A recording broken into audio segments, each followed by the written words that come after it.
Wastelanders, and welcome back to Cash or Trash, my Crossout mobile review series. In this episode, we'll be covering the Kensei Relic Medium Cabin. So, starting out, it goes 85 kilometers an hour, has 4,000 tonnage, 12 energy. It's a Relic cab. Relic and Legendary cabs have the same energy, 12 energy, yep. Continuing on, 4,400 durability. And it weighs 1,000 kilograms, so 1 ton. And because it's a Relic cab, 2 passive modules. Continuing on to the perk. When moving above 75 kilometers an hour, it charges up the cabin. Above a 50% charge, you will be invisible, like your vehicle just becomes invis. Passively, not like an active ability. So when it becomes invisible, you will stay invisible for as long as you're moving above 75 kilometers an hour. As long as you don't deal damage, receive damage, or place a turret or drone, you will stay in invis while you're moving 75 kilometers an hour. So pretty much it allows you to get wherever you want on the battlefield without the enemy really knowing where you are. And it also is invaluable for drawing out battles. Like, let's say it's a 1v1, you don't have guns. In a normal car, the enemy would be able to see you and take you out, but you'd just be able to drive circles around the map if you don't like the enemy and completely rob them of their victory.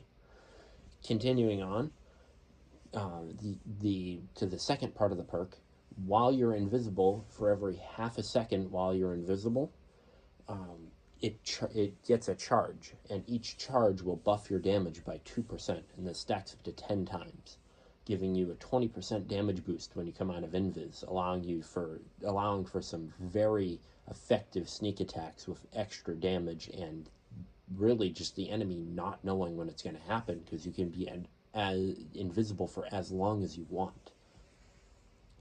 So continuing on with the perk. So 20% damage. It will go away if after the 10-second cooldown for the invisibility is up, and if you're not moving 75 kilometers an hour. But if you are moving 75 kilometers, even if you aren't invisible, but you were and got the damage boost, you will keep the damage boost. So that's really the whole perk. But for recommendations, the Kensei is the assassin cabin. It can work really well for cars, but it shines as an assassin.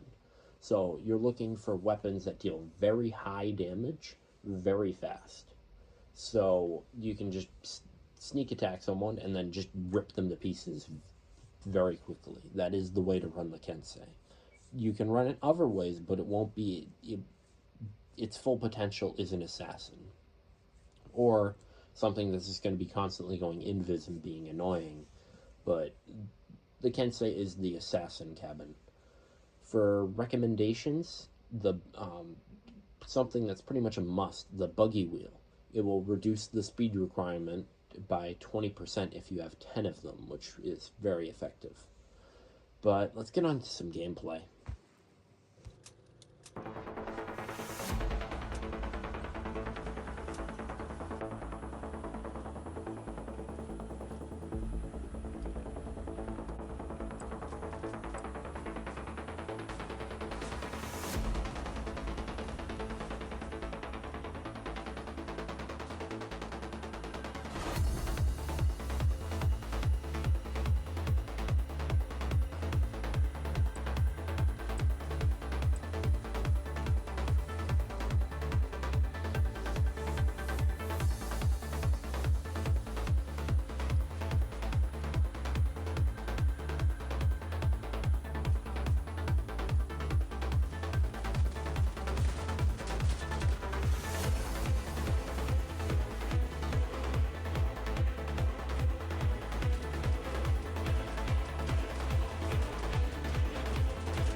So is the Kensei cash or trash? It is a definite cash. This cabin feels very high quality when you use it. Like, its invisibility is like no other, except for the Beholder and Phobos' ability. But its invisibility is unique to it, and it benefits the user in pretty much every way possible. It is very fun to use the cabin, and its ability to just assassinate important targets is unmatched. Like, you could fully sneak up behind an entire enemy team because you were invis the whole time. How are they supposed to see you? The only way is if they're running the invisibility detectors or they have a keen radar or something. But there is the be wary when you're driving your Kensei. If you get within 50 meters of someone, it will say that there's an invisible enemy nearby. So yeah, they'll know that someone's near them, but they won't know like exactly where you are. So overall, the Kensei is very fun, it's very effective, and right now it's the most affordable relic cabin at 100,000 coins, which sounds really ridiculous, and it is, but it's a third of the price of a Gladiator. So that's pretty much it. Please consider to like and subscribe. See you next time. Bye-bye.